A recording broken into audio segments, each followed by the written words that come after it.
The heat is definitely on sa nangungunang GMA Telebabad series na Beauty Queen. Dahil ang mga inaabangan nating characters kamakailan lang ay isa-isa nang nagpakita ng skin sa kani-kanilang mga daring scenes. Just this past week, nagsimula na nga ang pinakahihintay na pasiksihan matapos i-shoot ang mga eksena sa isang bikini competition. As expected, grabing pressure daw ang naramdaman ng lead actress sa si Iza Calzado, who came out in her two-piece swimsuit sa harapan ng maraming tao.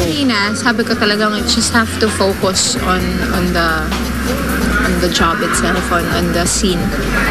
Nagulat ako pero sabi ko, Diyos ko, if not now, then when? Pero hindi lang pala si Iza ang first-timer pagdating sa pagsusuot ng skimpy swimwear on national TV dahil pinag-uusapan din ang unang paglabas in trunks ng isa sa mga lead actors ng Beauty Queen na si Luis Alandi. At ngayong hapon makakasama natin ang certified hunk ng Beauty Queen upang ibahagi ang kwento sa likod ng pagpayag niyang magpaka-daring.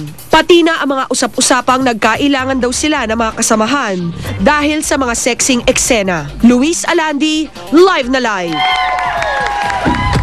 At kasama ko na po dito sa Showbiz Central, fully clothed this time, unfortunately, si Mr. Luis Alandi. Hi, Luis. Good afternoon, Pia. Good afternoon, everybody who's watching Showbiz Central. So, Luis, balitang-balita na nagkailangan daw sa set ng Beauty Queen on account of this bikini competition. Yes, Is that true? At first, yeah, it's true. At first kasi, nung pinabasa sa amin script, medyo apprehensive kami to do it kasi biglaan, di namin alam na gagawin. But then, you know, nung binasa namin yung entire thing na mangyayari, it's part of the story, so we just have to do it. So, how much advance notice did you get? Like a few days lang. So, paano nyo to pinaghandaan? Especially since very skimpy yung outfits ninyo. Well, pagdating kay Iza, I cannot speak for her, pero pagdating sa kanya, mas ano pa siya, mas apprehensive pa siya to do it at first eh. Pero, you know, she's been running, she's been working out, she looks very gorgeous. Yes. And ako naman, yun, I've been working out also and, on a slightly strict diet for the past few weeks. So, ever since you found out that kasama ka dito sa Beauty Queen, talagang pinaghandaan mo na siya? Even before pa naman, I've been working out. It's just, well, I stopped eating meat and pork for 2 years now. Wow! Pero, I know, Luis, na this is not your first time to come out with so little on yourself. You've done some swimsuit spreads. Sabi mo nga sa akin, nag-post ka na rin in the nude. So, bakit parang uncomfortable ka pa rin when you did this? Well, it's my first time to do it on screen. So, at first, medyo may apprehension talaga. Medyo parang, isa pa, maraming nanonood dun eh. Hindi siya controlled environment. So, yeah, I'd like to thank GMA also for protecting us kasi bawal talaga yung cellphone cameras and, you know, to take pictures and videos of it. So, thank you, GMA. And yun, sobrang ano lang, sobrang parang nakakaba lang at first. Pero yun nga, nasanay din. Nasanay na rin. How did you overcome that? Si Iza, talagang finocus na lang niya ang kanyang sarili dun sa job at hand. Ikaw?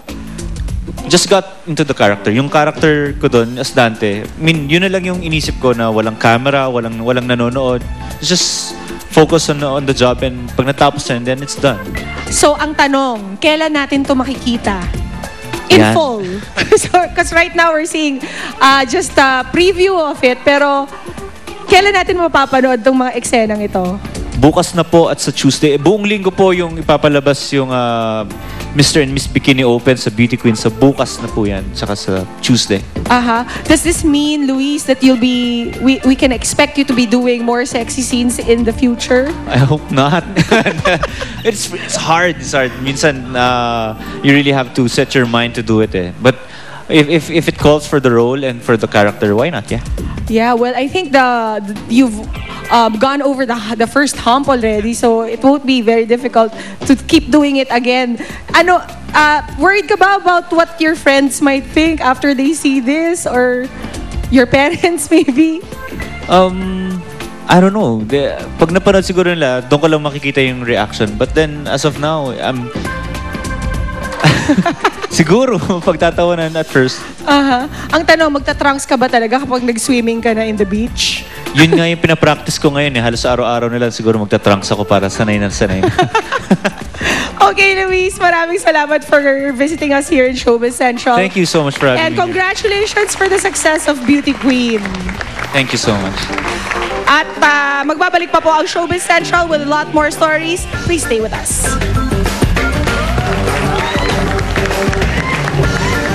Survivor castaway na nagpadagdag ng puwet, aamin. Kung gusto mong gumanda, titiisin mo siya, di ba?